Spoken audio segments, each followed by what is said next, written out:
Selamat pagi sahabat Alkitab yang terkasih. Marilah kita awali hari ini dengan melakukan perenungan akan firman Tuhan. Bacaan Alkitab kita pada hari ini berasal dari Galatia 2 ayat 1-10. 14 tahun kemudian, aku pergi lagi ke Yerusalem dengan Barnabas, dan Titus pun kubawa juga. Aku pergi berdasarkan suatu penyataan Allah. Kepada mereka kupaparkan Injil yang kuberitakan di antara bangsa-bangsa bukan Yahudi, dalam percakapan tersendiri dengan mereka yang terpandang, supaya jangan dengan percuma aku berusaha atau telah berusaha. Namun, kendati pun Titus yang bersama aku adalah seorang Yunani, ia tidak dipaksa untuk disunat.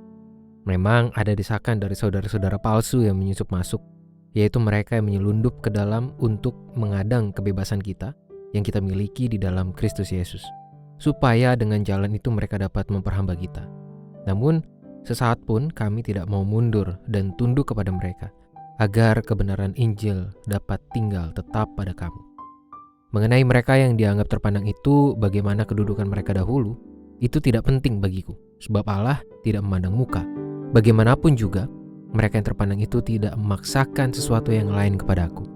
Sebaliknya, mereka melihat bahwa kepadaku telah dipercayakan pemberitaan Injil untuk orang-orang tak bersunat, sama seperti kepada Petrus untuk orang-orang bersunat. Sebab ia yang telah memberikan kekuatan kepada Petrus untuk menjadi rasul bagi orang-orang bersunat, ia juga yang telah memberikan kekuatan kepadaku untuk orang-orang yang tidak bersunat. Setelah melihat anugerah yang diberikan kepadaku, Yakobus, Kefas, dan Yohanes yang dipandang sebagai pilar jemaat, berjabat tangan dengan aku dan dengan Barnabas sebagai tanda persekutuan, supaya kami pergi kepada orang-orang yang tidak bersunat dan mereka kepada orang-orang yang bersunat. Hanya saja kami harus tetap mengingat orang-orang miskin, dan memang itulah yang sungguh-sungguh hendak kulakukan. Pada bagian ini terdapat setidaknya 3 hal yang dapat kita maknai dari tulisan Paulus kepada jemaat di Galatia. Pertama, Paulus sedang menekankan pentingnya pemahaman iman jemaat agar tidak terpenjara oleh didikan yang justru membawa mereka kepada bentuk-bentuk formalisme beriman. Paulus ingin mengingatkan mereka bahwa sejatinya iman mereka bertumbuh dengan pemahaman dan keyakinan Kristus telah memberikan pembebasan atau kemerdekaan sebagai anugerah, bukan sebagai hasil upaya manusia. Poin ini sebenarnya cukup mengental dalam tulisan Paulus kepada jemaat di Galatia. Kita pun akan menemukan berbagai kritik dari Paulus dan pendampingan pastoral bagi jemaat di Galatia akibat pergeseran pemahaman iman tersebut. Kedua, Paulus juga sekaligus menekankan perannya sebagai pengajar yang tidaklah lebih rendah, bahkan bertentangan dengan para pilar jemaat seperti Yakobus, Kefas, dan Yohanes. Ketiganya adalah para pengajar yang dipimpin oleh Tuhan untuk memimpin. Begitu pula dengan diri Paulus yang tidak bekerja berdasarkan keinginan dan untuk tujuannya pribadi.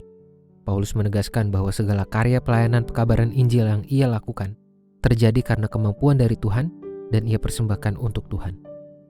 Ketiga, Paulus juga mengingatkan tentang tanggung jawab iman yang tidak semestinya mementingkan pertumbuhan dan keamanan diri sendiri, namun perlu juga memperhatikan sesama melalui praktek pelayanan terhadap orang-orang miskin.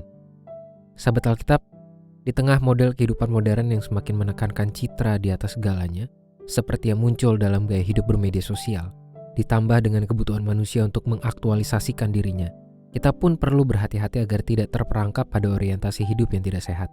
Maksudnya, kita perlu benar-benar cermat agar tidak secara sembarang mengejar pengakuan dari orang lain, padahal terjadi dalam cara yang tidak sehat dengan bentuk eksistensi diri yang juga tidak esensial.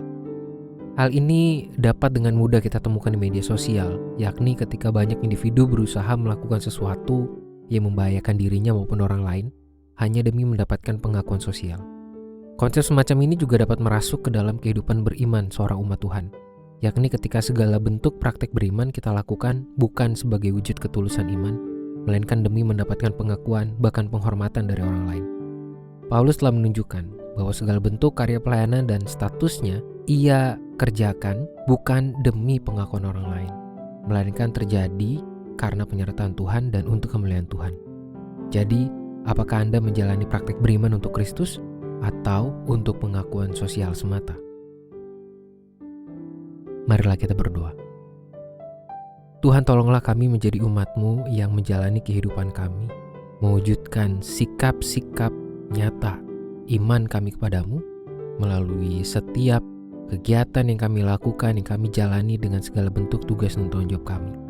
Itu sebagai wujud ketulusan iman kami bukan untuk mendapatkan pengakuan ataupun hanya sekedar dipandang oleh manusia lain. Tolong kami Tuhan untuk memiliki ketulusan itu, biarlah iman kami boleh terus bertumbuh dan berpengaruh bagi orang-orang yang juga ada di sekitar kami. Hanya di dalam nama Tuhan kami Yesus Kristus kami berdoa dan menyerahkan kehidupan kami.